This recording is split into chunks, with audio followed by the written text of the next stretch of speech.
Konda Mason's Brown Rice Hour, a podcast that quilts together a fabric of connection between land, race, money, culture, and spirit. Discover a connection that engages with the most inspiring and cutting-edge thought leaders today, pointing toward our collective healing and liberation. If you are interested in supporting the Brown Rice Hour, please visit BeHereNowNetwork.com/Konda. All right, here we go. I am here. Hello, everyone. This is Konda Mason, and I am the host of today's The Brown Rice Hour, having intersectional conversations around land, race, money, culture, and spirit. And today, my guest is the one and only Charles Eisenstein, who, so good to see you, Charles. Yep, really happy to be talking to you again, Konda. I know, it's been a while. I can't even remember the last, it's been a while.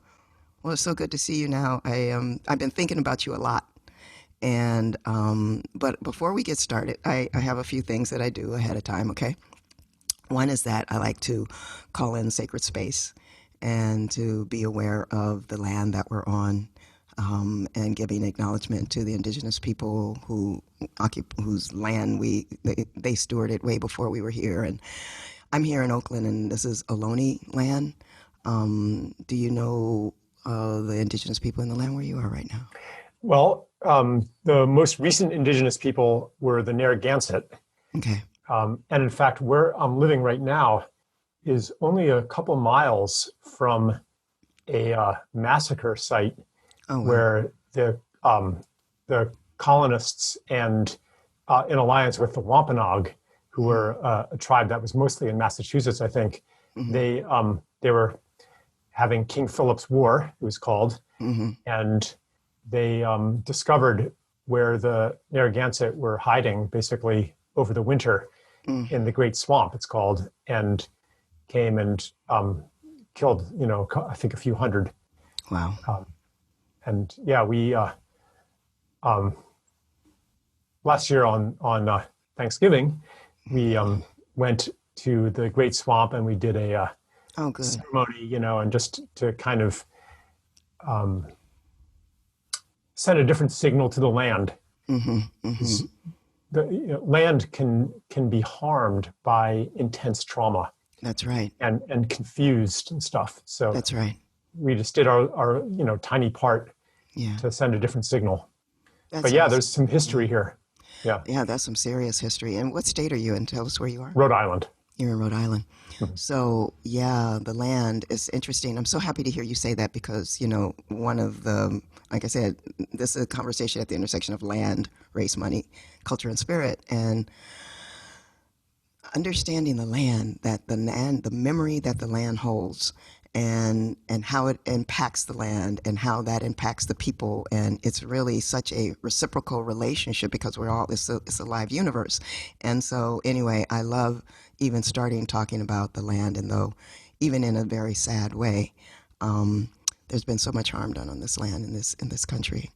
Yeah. Well, thank you for that bit of history there. And so the other thing I like to do is honor the ancestors. For me, it's a real important part of my being here. I'm always aware. And particularly now in this era, I feel such a impulse from ancestral knowledge and moving me forward into what I'm doing right now, and knowing that it has everything to do with what has happened before me and what I'm here to do. And so I love to honor our ancestors and your ancestors for bringing you here to do the work that you're doing. Thank you. Yeah. Yeah, it's an important part, not to forget. I don't think it's just us. It's not just us. So I'm going to begin by reading a little bio. And it is little, Charles. I asked you to send me a bio. You sent me like 2 sentences. The guy that has volumes and volumes of work, I get 2 sentences, but that's cool. All right. It's very humble, as you are. So maybe there's 3 sentences. So Charles Eisenstein is a speaker, and writer focusing on themes of human culture and identity. He is the author of several books, most recently Sacred Economics and The More Beautiful World Our Hearts Know Is Possible, which we all love so much. I think that's been a definitive book of our time, honestly. In his newest book, Climate, A New Story, his most recent essays are The Coronation and The Conspiracy Myth. So we're going to jump into some of that. And like I said, you've been on my mind a lot, Charles, and we haven't connected throughout this whole coronavirus. And I kept thinking, where's Charles's voice? And then you came out with Coronation. And of course, everybody read it, listened to it. And it's interesting because I had a lot of different feelings about it. And I saw a lot of feedback online, and it was the first time I've ever seen pushback to you. I mean, everybody's usually, everybody loves you, loves everything you say, amen, amen. And this was the first time I was like, Charles, what are you talking about? People were upset. And I was dealing with my own understanding. I had this bigger understanding of you and what you were saying. And there was this part of me that was like,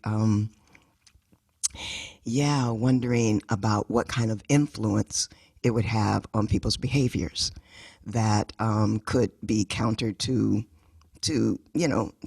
maintaining and controlling the virus. And so there's all of that going on, right? Because it's it's very fear-based. And so all that said, I really want to talk about that. And actually, before I do that, I have one other question, my first question that I ask everybody, okay? This question actually allows me to see, it unveils a lot about a person. I call this the brown rice hour for a reason, because brown rice actually was one of the most pivotal moments in my life when I discovered brown rice and when I became macrobiotic, and it changed my whole world, and I fell in love with it, and it was transformational for me, and it still is. So it's like this, and food is this thing that I feel tells all kinds of stories of people. So I'm curious, one of the things we've never talked about, I'm curious, with you, when you were a child, what was your most bestest comfort food, and who prepared it for you? What brought you that deep sense of comfort from food?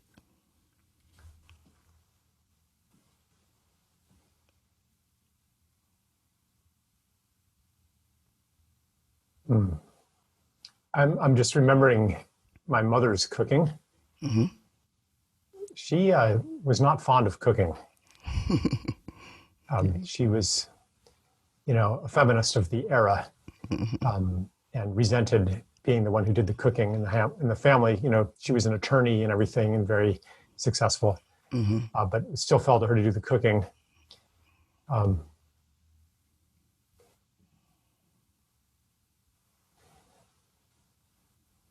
thinking a lot about my mother now, as I told you before, that, she's in the death process. Yeah.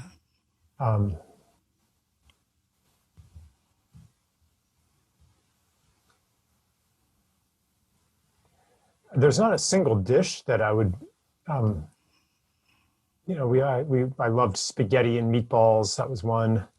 It was pretty much standard American food, but an older American food. Today American food is processed. And, TV dinners, that kind of thing. Yeah. But she was drawing from a tradition of the joy of cooking and that kind of thing. But I do remember family dinners and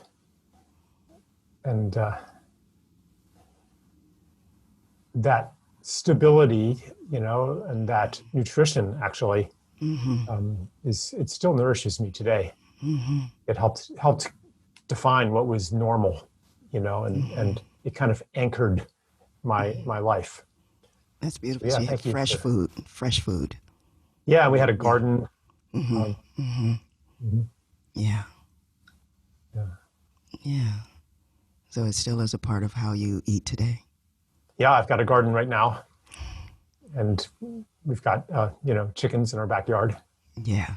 Yeah. Beautiful. Beautiful. It's interesting because when I ask that question, people go back to that memory. First of all, you don't expect the question, and it really brings about a sense of settling in also, for the conversation to kind of anchor into that place of child comfort and food. So that's good. Thank you for that. Another new window into Charles Eisenstein. Yeah, so back to Coronation and the conspiracy myth. So, Charles, you know, I think that when I read, I think that people who didn't read Coronation at least will get it as we go. It was a very long piece and very comprehensive, and came out at a pivotal moment. And I also wonder, a part of me that I'll get to later, that I wonder if it suffers from coming out too early, when people weren't ready to hear that kind of rationale yet. So that's just something that I'm harboring. If timing is important, but the response was, what I see in it is classical you, and that is that, underneath it all, the way that I read it is that you are always pointing to the mythology of separation. Me separate from you, matter separate from spirit, and human separated from nature. And it feels to me that underneath it all, when you are talking about that opportunity of control, right? That there's this impulse that humans have around control, and that the coronavirus has actually laid the perfect conditions for control. And control is to fight against the other, right?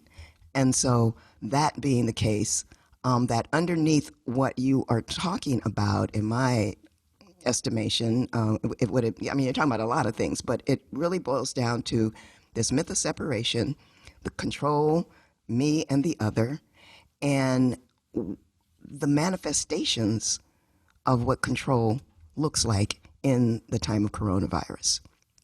And that also, let's just stop right there. And I think that I'd like for you to speak on that. Yeah. Am I right in kind of bringing Yeah, it yeah. down to that? I mean, that's one of the main themes that permeates that essay, Right. and a lot of my other work.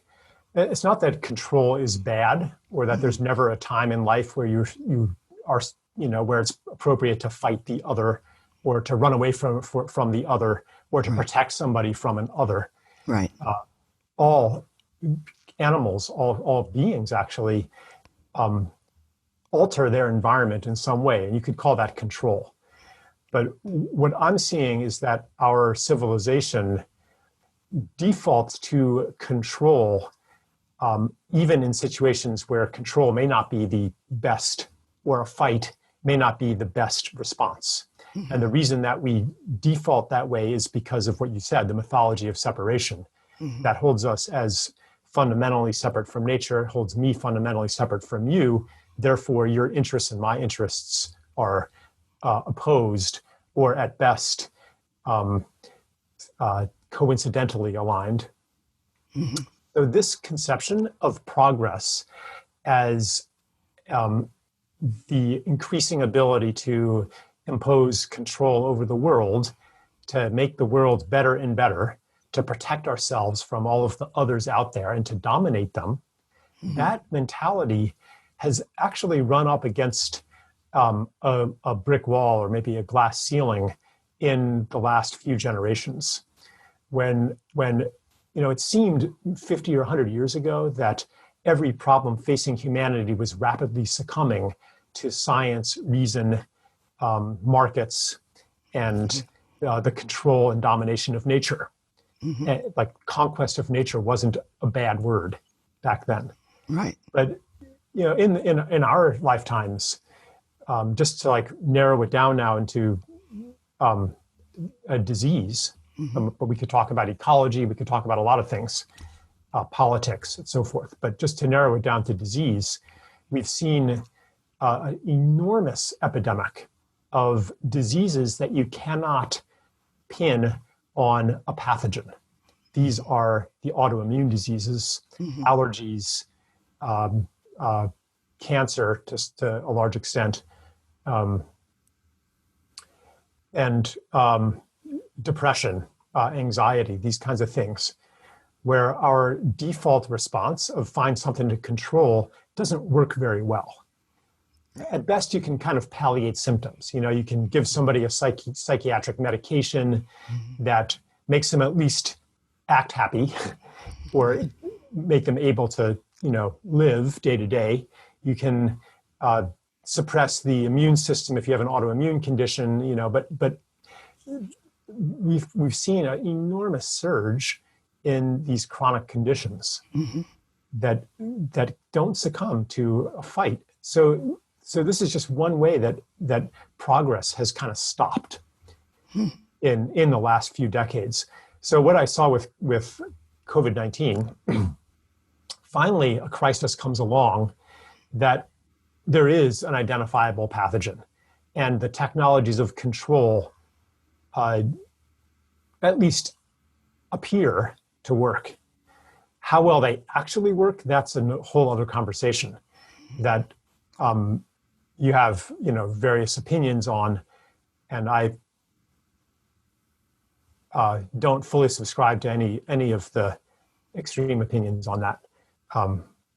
But that would be a whole other conversation. But at least, like, you can reasonably say, okay, we can conquer this thing. We know what to do. Lockdown, distancing, quarantine, masks, right? And so there's almost like, even though there's a lot of fear around it, there's almost like a sense of relief in that finally here's a crisis that we know what to do, we know how to address. Whereas when it comes down to something like autism or type 2 diabetes or allergies, or I was just on a call with Dr. Zach Bush, who pointed out that the prevalence of childhood chronic conditions has risen from about 1% in 1980 to 52% today. And I'm like, and interestingly, he said, we wonder why this has happened. And I'm like, I wish we wondered why. Like, to me, I'm like, why aren't we out in the streets? Why aren't we saying, oh my God, everything has to change? Right. But we just kind of take it for granted. And that's because we don't know what to do about it. It's outside of our familiar domain. Whereas a virus, now we know what to do about that. Do you really think we don't know what to do about it? Do you really think we don't know what to do about it, or we don't have the will to do what it probably takes to make change? As far as autoimmunity goes? Yeah, I mean, as far as some of the things that you're pointing out, it sounds to me like... Well, the knowledge is there. Right. It's we, as like the holders of the official narratives of our civilization, don't know what to do about it. On the fringes, in the holistic realm, we know how to solve all of our problems. We could easily feed the world and sequester 100% of anthropogenic carbon emissions if we listened to the regenerative ag people. That's right. Easy. It's not a technical difficulty. Right. We could easily feed the world. I mean, there's no reason why hundreds of millions of people have to be starving. That's right. We have everything we need. I think what you're pointing to, though, is that this impulse to, okay, now we have something that we can control, that the easy way out becomes available. Right. Yes. That's what control, I mean, the easy way out is this control versus, I really have to change the whole fabric of society in order to address certain elements that we have, like climate, right? Right. And so is for me, what I'm hearing is that it's the lazy way. That if it's easy for us, control is the automatic, is our go-to, our default. Good, like you said, there's a pathogen. Oh, good, it's a coronavirus. We could do something with this. Right, good. It's like terrorists. That's what's it's harming our terrorists. democracy. Good, Exactly. it's Vladimir Putin. Now we know what to do about it. That's right. Yeah. That's Yeah. right. That's right. But we have everything we need, I say, Right. in terms of when we look at everything that's happening on the planet that has been toxic and that is killing us. We literally have the knowledge, Yes, right? that's right. I meant like kind of our collective consensus. Okay. But yeah, in the alternative and holistic world, yeah, we know exactly what to do about all of these things. We know what to We do. could talk about any issue. Yeah. Well, you really, though, made people angry about this whole thing around control, because your essay on the coronation, it points to the systems of control, like you just said, right? Forced quarantine, social distancing, you can't shake my hand, I can't give you a hug, all these things, wearing a mask. And the way it was set up in the essay, as if there's something wrong with that, or it has its downside. Let's just say it has its downside, and I think that's what you were pointing to when people were thinking, "Are you saying, Charles, that we shouldn't wear masks, that we shouldn't quarantine, that we should do all these things?" And is that what you were saying? I was saying that we should look at the reasons why we are doing these things. And how much of that is coming from a reflex of control, and how much of that is actually coming from a reasoned and objective view of the situation. And to know that answer, we have to look at what information we're not allowing in, Right. and what paradigms we're operating in, and what's getting left out. I mean, this is the general principle of healing of our time, is to bring in what has been left out. Whatever. It could be the races that have been left out, could have been the cultures that have been left out, the ideas, the ways of knowing, the ways of seeing, the medical therapies, the other beings in this planet. Like, what are we not counting? What are we not valuing? What are we not listening to? So that's a general principle. And when it comes down to a disease, and I don't deny that COVID-19 is a serious disease, and it is a new disease. Like I've been talking to doctors in the field. Right. Like there is a serious new disease. How we see that disease, how we see viral infection in general, is also conditioned by us versus them thinking. Right. So there are whole other paradigms of virology that shed different light on what a viral infection is, and the relationship. Other than us versus them, this virus versus us. Right. Like this virus is us. Well, that viruses are one of the prime ways that organisms share genetic information with each other. A large amount of the human genome is composed of DNA that came in through viruses. Right. And plants and bacteria can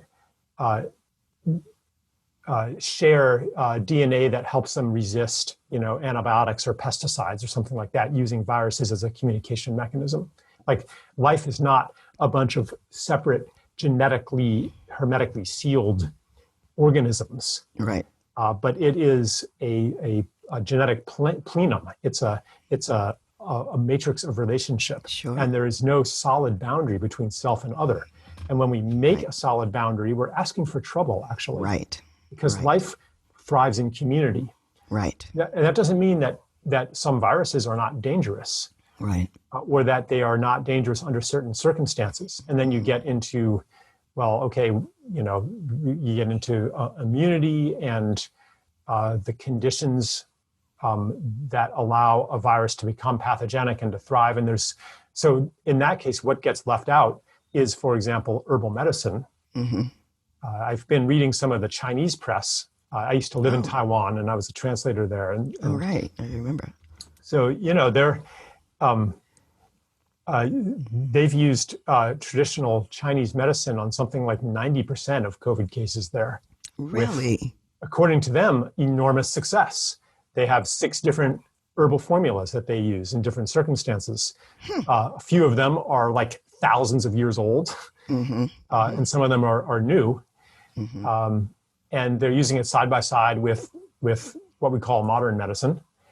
And they say, well, yeah, we've studied it. Here's, they have their studies that confirm its effectiveness. Then I look in the Western media, and they portray it in a very, it's almost racist, how negatively they portray it. Yeah. This is, Chinese attempting a soft power push, to, these are not scientifically proven. They could have harmful side effects. And some of these critiques do not grasp how traditional Chinese formulas work. They say, well, you haven't isolated your variables and done a double-blind study. Well, you can't do a double-blind study when that medicine is specific to each person. Right, exactly. Right, no such thing. And when it's a synergistic formula, you can't isolate to find the active ingredient. So it's a whole different mindset that's getting pushed out. Right. And when we exclude that, then we're only left with the kinds of responses that we're familiar with. Right, the Western mentality. I'm just like, can we please expand this conversation? Right. To include all of these new paradigms that have been wanting to come in because of that glass ceiling. The reductionistic, analytic, control-based approach to everything, to agriculture, to national security, et cetera, it is failing us. Yes. We can kill as many terrorists as we want, but that doesn't stop domestic violence from sneaking under the fortress walls. Yes. And we sense maybe that there's some connection there. That what we do to the world happens to us too. That's the principle of interbeing that I have not seen applied to COVID-19. And I would really that's what the coronation was a call for. And then, like, as you're saying, people are like, oh, you're indulging in right-wing, like, people think I'm a right-wing conspiracy theorist now.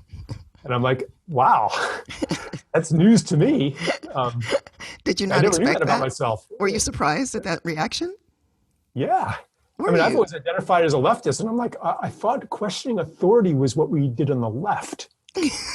And I thought, like, hippies and organic food and alternative medicine and like unplugging from the matrix, I thought that was the left. Right. So doesn't that show you that the left and the right are all kind of so closely connected that there's because you're right. It seems like and I understand people saying right-wing conspiracy theorists because it's like, maybe you shouldn't wear a mask. Because when you look at the people who are actually in our society right now, how political wearing a mask has come. It's gone down the political lines of right and left and red and blue. And so it sounds like you're on the red side of things when you say the things that you're saying, and yet you're also bucking authority, which is on the left side of things. And so it's an interesting combination that everybody's mad at you, Charles. Yeah, it is incredible how left and right have kind of become a little indistinguishable in some areas. Some areas, exactly. Yeah. That is so interesting. And when you talk about and you mentioned too in the essay, I forget which one, maybe it's the mythology one, you talk about the margins and just bringing in what you just said about the Chinese medicine. Like, I haven't been following that, of course. I'm learning something, as I always do when I talk to you, and to think about what is out there that we are not, even because of our meaning Western, this Western mindset of reductionism, as you pointed to. And the one thing that I know is that when it comes to mainstream and margins, right, every group has a mainstream and has a margin. And that margin, the mainstream is the one whose values are being promoted. It's all about, they set the tone. And the margin is out here always always, with a different point of view, with a different axis. And what happens, in my opinion, is that mainstreams grow healthy when they become aware of and when they change their behaviors in relationship to the margins. And if they don't, if they refuse to do that, they die off. And I really feel like that is one of the things that I see the margins. Let's talk a little bit about, we're going to move from this and talk, well, it's still a combination. I really want to talk a little bit about the reaction to the murder of George Floyd. I haven't heard you speak on that yet. And I'm looking at so many things come up for me, Charles, around the global reaction. Because in my experience as a black woman in America, it's just another black man getting killed by a white cop, which I don't minimize when I say that. But I say it in that way because it's just so prevalent. But the reaction this time was very different. And I think that stacking it on top of the coronavirus, where people are quiet, they're at home, they're more settled, they're more tenderized, okay? I think they're rooting for life. People are rooting for their own life and for others' lives. And then this terrible murder happens. Yeah. And when I think about separation and all that you talk about, I'm separate from you, the hope in me is hoping that that we are witnessing a little bit of that separation shifting, that George Floyd becomes more me than any black man ever has been to a typical white person or European or wherever you live in the world, that George Floyd somehow becomes more of me. And I'm hoping that that's what we're seeing. What's your thought about that? Yeah. I haven't written about it, but I've spoken about it on some podcasts. I would start with what you just said, that it's not like, police murders of black people or anything new. Right.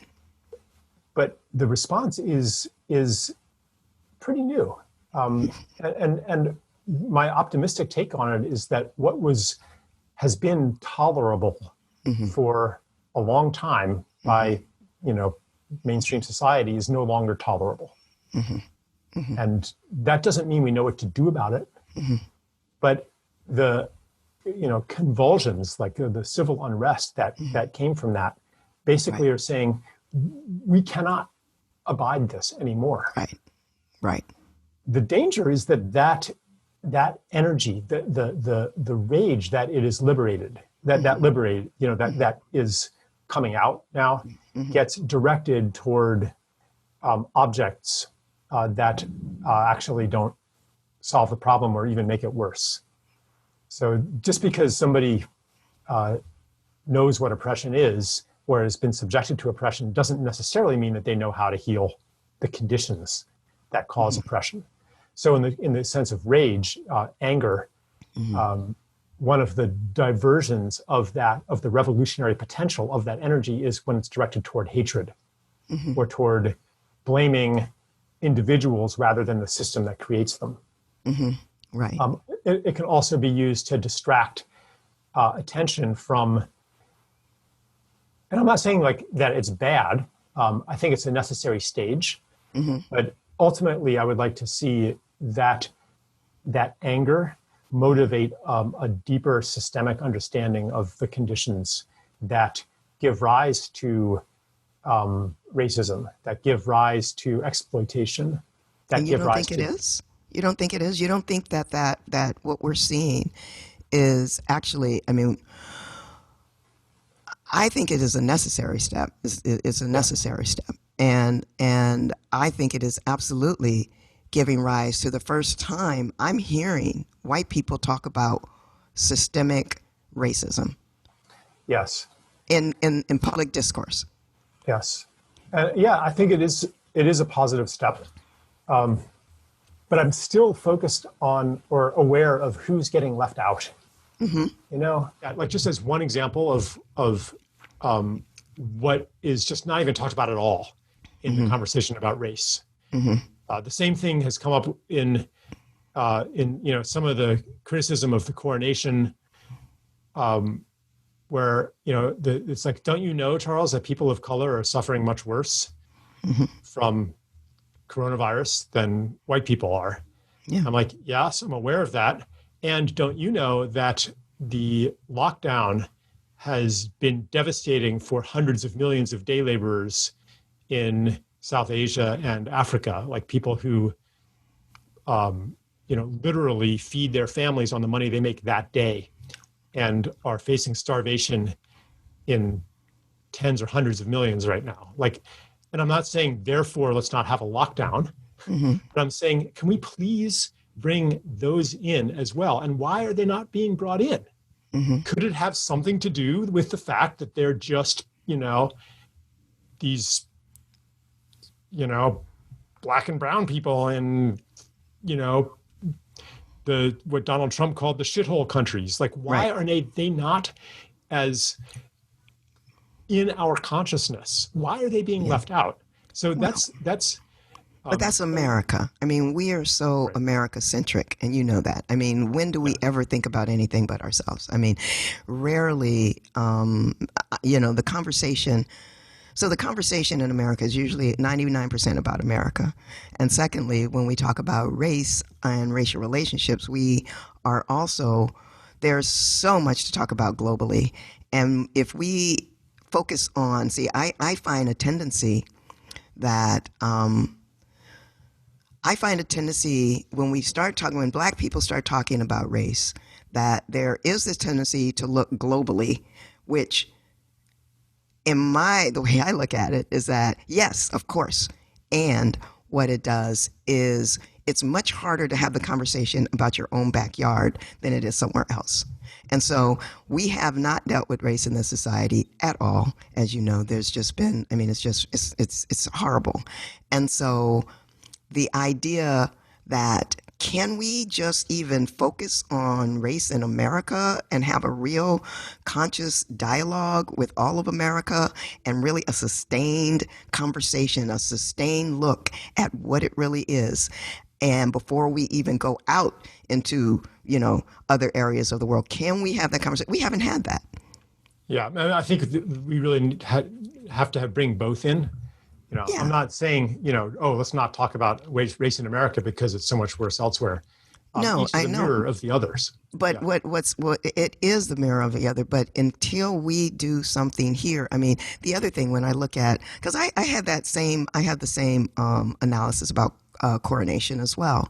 I know that in part of it you bring up Italy, and you talk about pre-existing conditions, that the death rate in Italy, they did a lot of examples, and that only I think 1% you say had no pre-existing conditions, and most of them did. The vast majority of people who died had pre-existing conditions of like hypertension, diabetes, and what have you.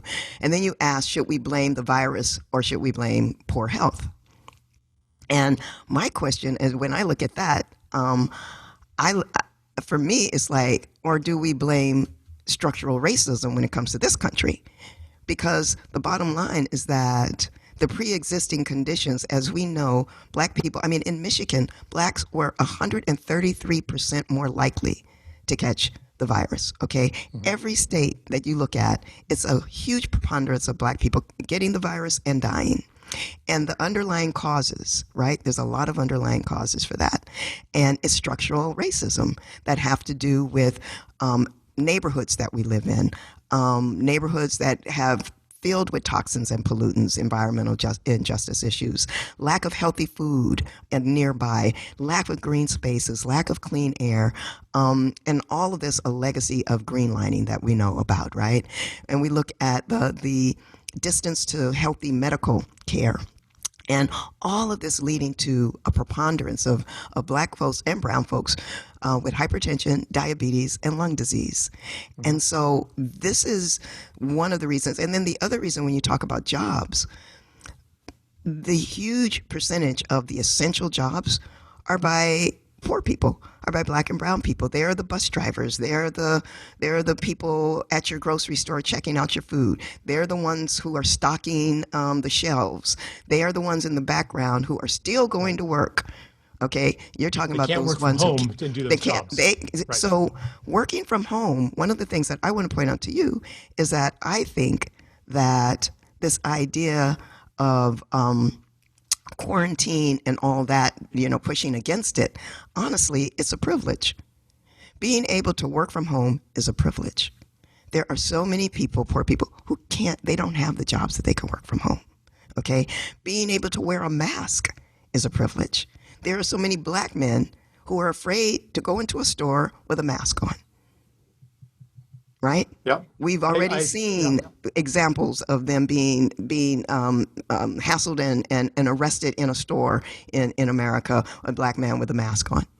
So it's like, honestly, I mean, there's parallel worlds going on.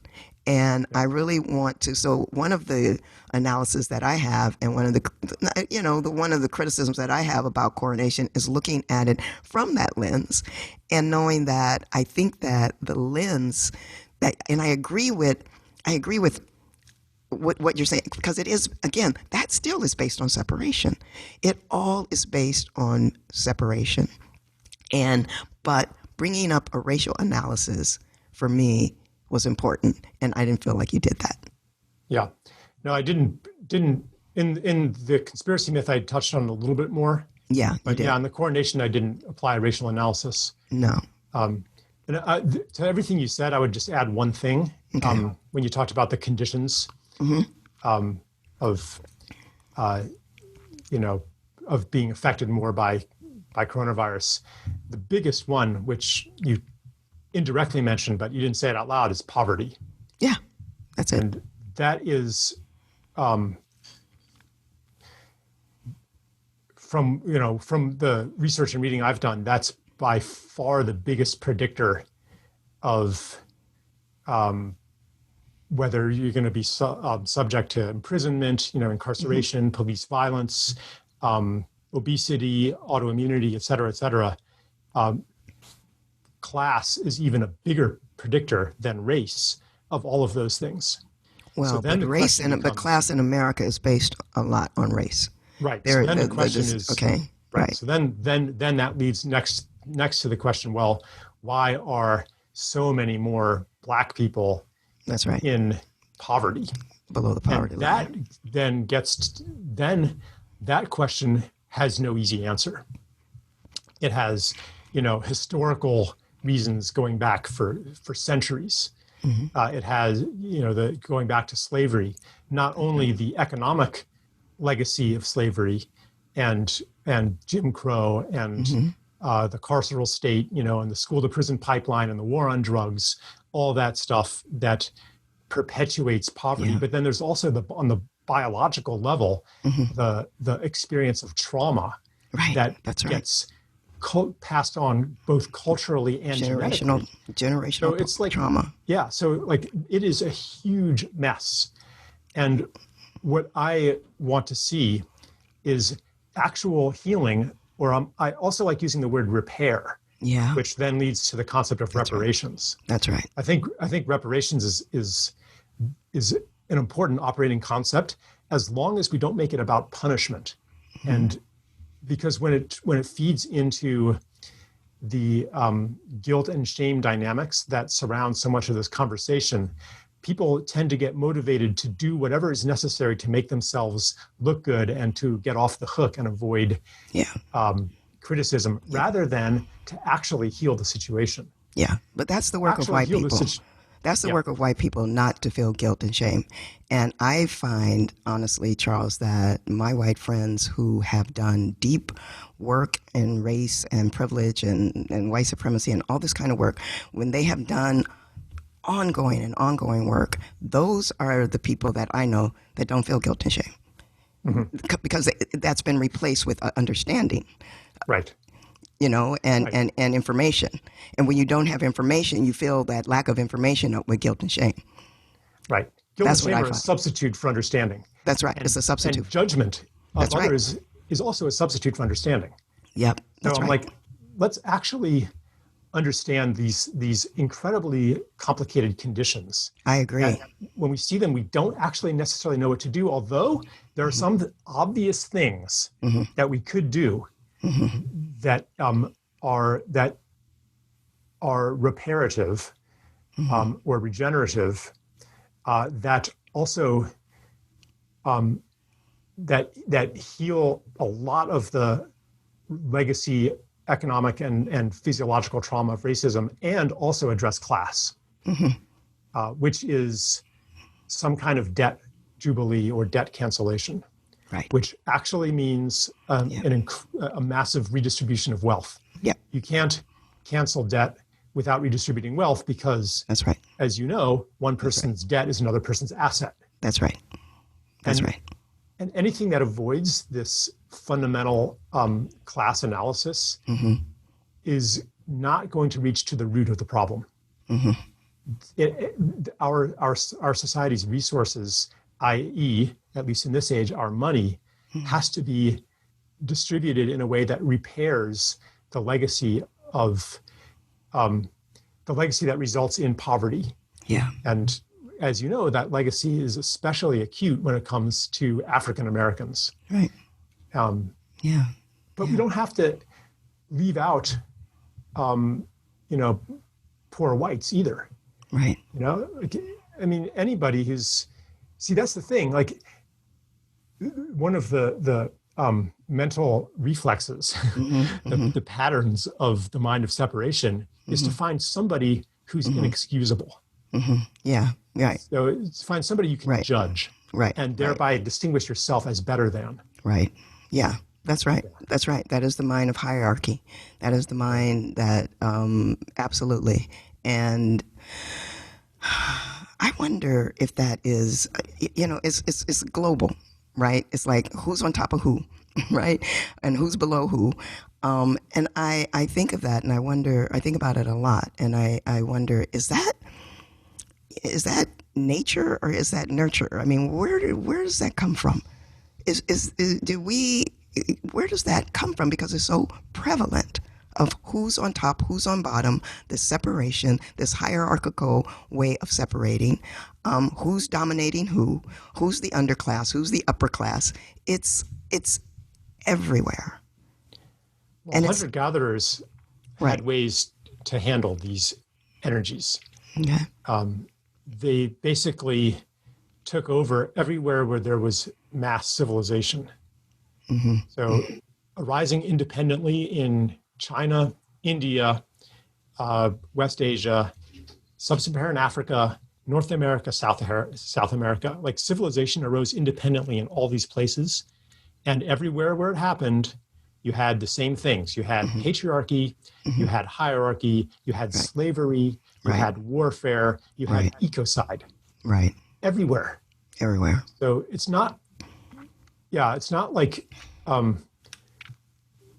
it's a phenomenon that I see it as actually an evolutionary stage, because civilization happened pretty much everywhere where it could have happened, everywhere where there was domesticatable plants and animals, and everywhere where it happened, same thing. So for me, it's like, it's not that civilization was a big mistake, as some radical thinkers believe that. Yeah. But it's like, having gone through this passage, what's on the other side of it? And how can we bring the values and some of the way of relating that hunter-gatherers practiced with each other and with nature, how can we bring that into civilization? That's never been done before. Interesting. Different civilizations held a piece of it during various golden ages. And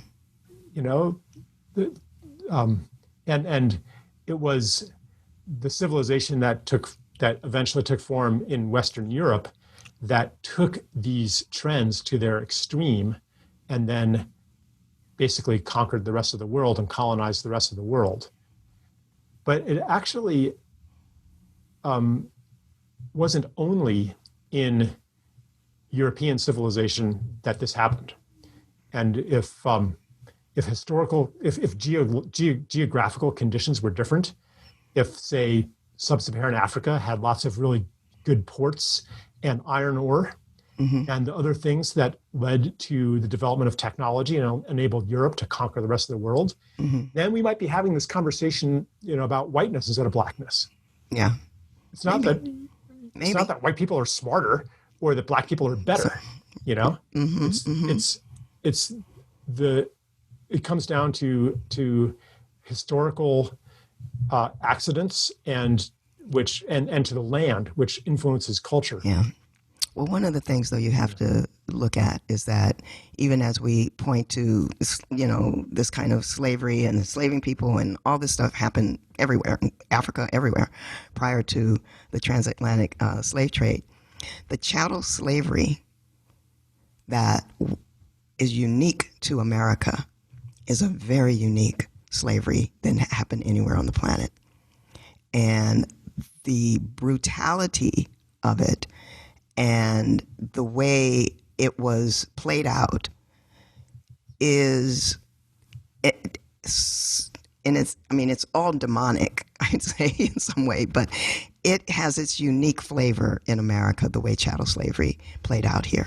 And so that mentality that created that is something that I still think, I don't know if you've been to, and beyond slavery, have you been to the Montgomery, to the EJI, the Equal Justice Initiative, the Peace and Justice Memorial? No. I'd love for you to go. The museum and memorial in Montgomery, Alabama. And the memorial is a witness to the over 4,000 people that they found of black folks who were hung all the way into the 60s, the 1960s. And the stories of that absolutely brutal practice of hanging black folk. And so I'm just saying that there is, yes, the history of humanity is a history of a lot of darkness. And I can't help but think and look at right now what happened here on this land, because this is the land where I stand, where my ancestors are, my known ancestors, and of course they're everywhere. But I can't help but be impacted by that and know that our whole society, in America, white side, black side, indigenous, are all impacted currently today by what happened. And Yes. We need repair, like you said. We desperately need repair. And what I think the coronavirus, going back to that, the murder of Mr. Floyd, I think it all points to a big shining light on, that's just part of it, the race part of it. It's way more than that. It's the entire society. And I see it as a feedback. It's feedback. We're getting feedback. Any system needs feedback. That's going to be a healthy system so that we can course correct. We are getting some serious feedback right now. And light is shining on all of the places where we have absolutely failed, where we have failed each other, where we have failed ourselves, we have failed the land, we have failed the other species, we have failed the earth. And will we take this as an opportunity to course correct some of this? Do you think we will do that? Yes. At least if it's within my power, we will. I think what you say is really important, that, the brutality, the horror that has happened on this earth has taken a unique form in the land where you and I grew up, and that it calls us to confront it in order that it no longer operate unconsciously. Right. This is, a matter of healing. Yeah, It's not a healing. matter of turning the tools of domination onto the former oppressor No, and making them no, submit. no. It is about healing. And for healing to happen, That's right. what was hidden and unconscious has to rise to the surface. And the stories need to be told. That's right. So the museum you're speaking of is important because That's right. some people might not be aware of like how bad it was, that they would hang somebody and take pictures and make postcards of those and send them to the man's mother. That's right. That kind of thing happens all the time. Yeah. That's right. And bring the kids. We're having a hanging, bring out the popcorn. Right. Yeah. And so like the ripple effect of that trauma, which, has sunk into the land itself and into Black culture, like I personally don't know what it will take to heal that, but I do know something of the conditions of healing. Yeah.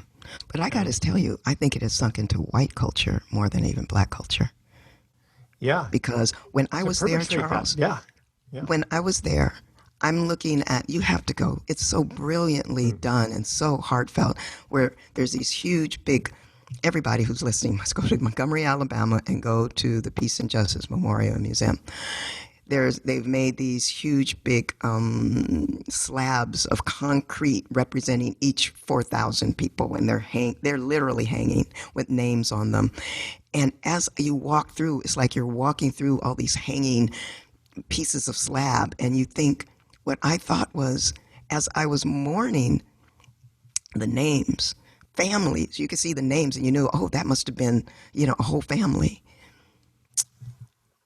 What I mourned as much, the people who did this, the mentality who did this.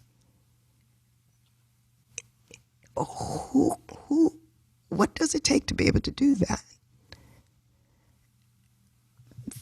As I am the descendant of those who are hanging, you are the descendant of those who did this.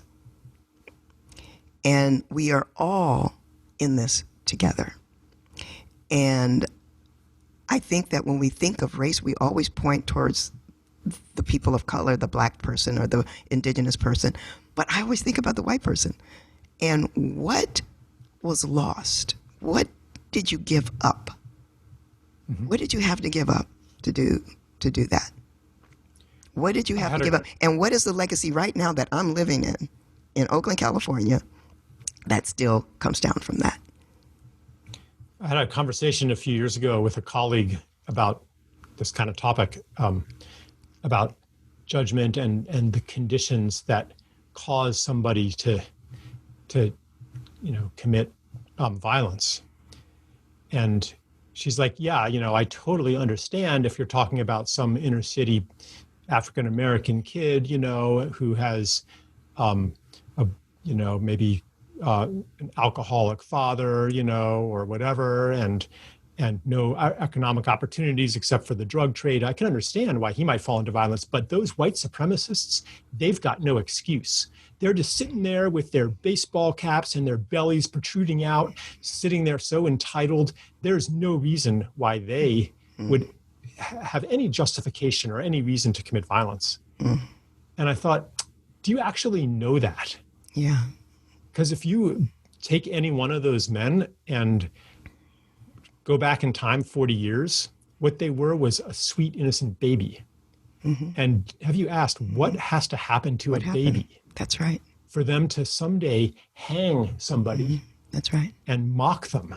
Like, That's right. What has to die within you? What has to die? What needs to be repaired for that to no longer happen?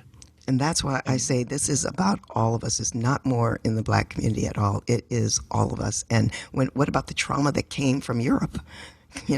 What trauma is still within the white bodies that came from Europe? What trauma is in that? I mean, it goes back and back and back, right? And because it's back as far as you want to go. As far as you want to go. Roman Empire. That's right. Yeah. That's right. And so, and here we are right now living it out, not talking about it, brushing it under, sorta, but living it out in such crazy ways that we live on the planet and with each other. And that is why the silver lining for me about the coronavirus has been stop, quiet, look at yourselves, look at what's happening. Then Mr. Floyd gets murdered. Look at this. Who are we? What society do we really want to be? It's such an opportunity right now. Such an opportunity. Our liberation is absolutely tied. And I think through our grief, through our collective grief, maybe we needed to have something that was collective, where I'm not separated from you with the coronavirus. Yes, my people are dying at bigger numbers than yours, but your mother, your brother, your sister, everybody is susceptible. We have something that we're sharing in common. Mr. Floyd's murder somehow became a community harm, which it always has been, but it finally got noticed as that, in the heart, in the body, somatically. Yep. And I believe that this collective grief is where our liberation together lies. I'm hoping.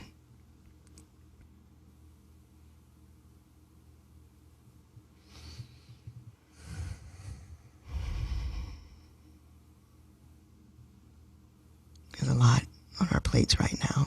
We have a real opportunity.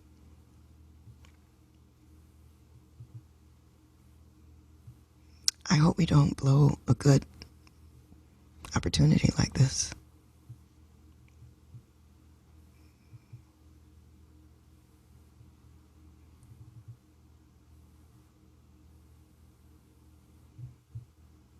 What you thinking? I'm just thinking of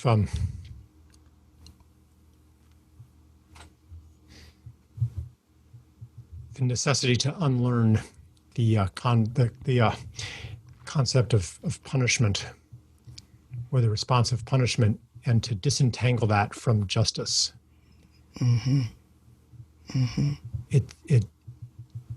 It tricks the mind of separation into thinking that the problem has been solved if you can effectively punish everybody who does bad things. Yeah, and it just compounds it. Yeah. It compounds it. And that's why I think when the TRC, the Truth and Reconciliation that happened in South Africa, flawed as it was, it had to happen. I think it really prevented what could have been utter and total chaos and bloodshed. Mm-hmm. And because in it is the truth, that part of TRC truth-telling. Truth-telling Yes. goes a long way, and we have not done that. And it was further developed in Rwanda, actually. That's right. The Truth and Reconciliation process. There's some very advanced technologies. This is, harks back to our earlier theme of none of the problems are actually hard to solve. Right. The technologies have been there for a long time in the margins. Yeah. And if we just brought those technologies in, we wouldn't, quote, need a prison industrial complex anymore. That's right. That's right. If we put, it wouldn't even be that expensive, Right. If we devoted 1/10 of the military budget to instituting peace and reconciliation processes on a mass scale, it would utterly transform society. Utterly. Yeah. That's it. Yeah. And we have everything we need. I go back to we have everything we need. Yeah. We have the technologies, we have the processes. We just have to have the will. And I'm hoping that this is this breaking us down enough to say, stop it. We can't keep going on like this. And part of the will, though, the part of the will comes from how we perceive the world and what we think is possible, and how we understand each other. And that takes me to the stories, the mythology, that we have to stop seeing the world as a giant struggle of each against all. That's right. That's right. Once we adopt that, once we understand that everything that's happening mirrors something in ourselves and everything is connected, right, and that there's an intelligence in all things, then processes like truth and reconciliation become second nature. We're like, oh, of course, I've been looking for that. Of course. Yeah. And that takes me back to the coronation. Like that's why the fur rose on my back when I saw the way our society was responding to it. Because I'm like, this is the same template as of the war of each against all. It's the same template of holding something as other that actually underlies racism too. That's right. And underlies ecocide. Yep. So how else could we look at this? And can we please let these other ways of looking at it in and see what becomes available? Yeah. But, both epidemiologically and medically and socially and politically. Yeah. That's really all the coronation was. It was, and that's why I called it the coronation. I'm saying this is a moment of choice, a moment where we can exercise our sovereignty, because a coronation is a ritual of coming into sovereignty. Right. And that's that was the motivating spirit of it. Yeah. That was the motivating spirit. We go back a while, and I know somewhat about you and where you land, and I read it with hearing your voice. Actually, I didn't want to hear it. I needed to read it, but in it, as I read it, I know your voice, and I heard your voice, and where your emphasis was, and what you meant by what you said, and it's a brilliant piece of work. By the way, it is a brilliant piece of work. And it is anything that causes this much, conversation, uproar, whatever it might be, you're doing something right. Because otherwise, if everybody's just saying, oh, Charles is just so brilliant, oh, it's so great, everything's so great. But you definitely, you riled it up. And I loved everything that you were pointing to, because the totalitarian state is right upon us. Do we go that way or do we go this way? That's really what it boils down to, because it's all the conditions. It's again, it goes back to how right and left and conservative and liberal or progressive are pretty close to the same thing, because honestly, these are the exact conditions that you either go totalitarian or you go community. Same conditions. And you were pointing that out. You point that out. Yeah, that's the word, is community. It's not like either, personal freedom, versus totalitarian state. No. It's about local, place, community, relationship. That's right. That's the third way that gets, again, left out in a lot of the polarized rhetoric. Yeah. I loved I just also read the article you did. What was it called? The Cure of the Earth. Cure of the Earth. Yeah. Yeah, and that which reminds me of all of my travels to the Amazon. I lead tours to the Amazon with Pachamama Alliance. I did that for many years, and that I love. And my heart is breaking, around Bolsonaro and stuff that's going on there. But what you said that I loved, and I want to kind of leave us with that, because we're going to have to come around to a close. But you talked about how, you're going to talk about the Amazon and what's happening there, but you're not going to go into all the negative stuff. You're not going to go into how it's so important and what it would happen if it goes away and all these things, because you said no one can be scared into falling in love. And what you want to do is have people fall in love with life and not scare people. And I loved that. No one can be scared into falling in love. And you, Charles, have, you hold humanity and the fullness of who we are in such a way that we all listen. We want to hear your perspective and how you see you're so out of the box from what is we're being channeled to see a certain way and to think of it in certain ways, and you're always challenging that. And falling in love with life is what this is all about, and falling in love with each other. Because I think that would happen is that if we didn't other each other, we may actually fall in love with each other. Mm-hmm. Wouldn't that be scary? And then anything's possible. Then anything's possible. Yeah. Anything is possible. So I just want to thank you for everything and who you are, and for all the words that you continue to put out there. I would love to see a racial analysis. That for me was missing. And, sitting in the seat that I sit in, that's my lens. And you, though, bring so much to the table. And I've read Coronation twice, and I will read it again because I keep learning something else from it. And the fur on my back, which, do you really have fur on your back? You mentioned that. Not really, actually. I hope you don't have fur on your back. I hate that. I don't like that. No, maybe like tiny little invisible ones. Okay. No fur on your back. The invisible fur on my back kind of came up,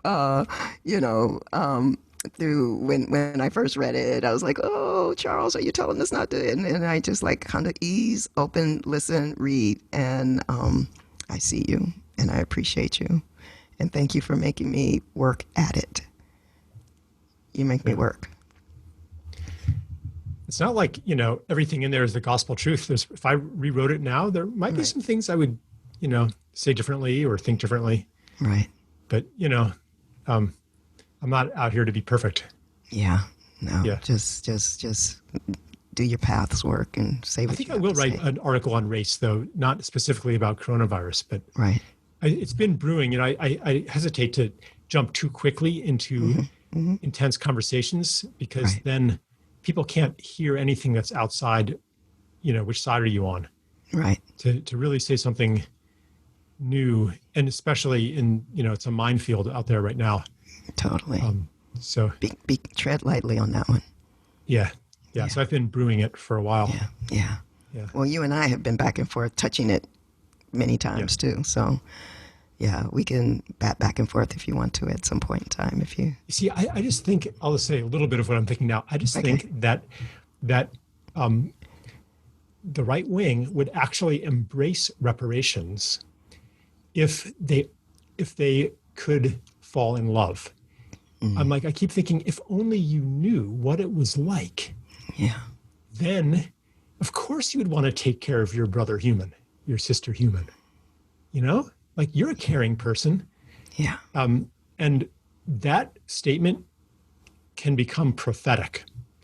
If you hold that strongly enough of somebody, then they'll step into that. Right. Like, if you can actually see it there, then we can all do this. We can all bring people into their full humanity. You don't get the satisfaction of seeing them grovel in defeat. Right. But you do get to have healing. Yeah. And the amount of healing could be profound. Yeah. I mean, what we know in our hearts is possible around the world, not just in this country. It's what John Lennon was tapping into. It is there. It's calling us. Yeah. And that need, like you said, there's that that need to see retribution is if we can lift above that. It's like, do you want to be right or do you want to be at peace? Right. That's the guardian at the threshold. Yeah. And the coin that we have to give that guardian to pass is to let go of finally being vindicated. That's right. And getting revenge. Yeah, getting revenge. Yeah, let's just repair. And And I just want to say one other clarifying thing. When you said if the right wing could only, get to reparations, it's not only, the right wing, but, the progressive side is not there either. Yeah. Not. Most are not. Well, I think the progressives are actually kind of crypto right wing in many ways. So don't say that on my podcast. In many ways, I said, in many ways. I see that's going to open up a whole nother can of worms. We better close this down. Okay. Well, you can edit that out if you want. No, I'm going to keep it. All right. We're going to end with that. And it's like part 2 when I come back with Charles Eisenstein. I so appreciate you. Thank you for saying yes. Thank you. Immediately saying yes to my email. You always do. I appreciate it. And you take good care of yourself, okay? Yeah, you too, Konda. Family. All right. And we'll see each other again soon. I hope so. Yeah. All right. Okay. Be well. Okay. Bye-bye. Bye-bye.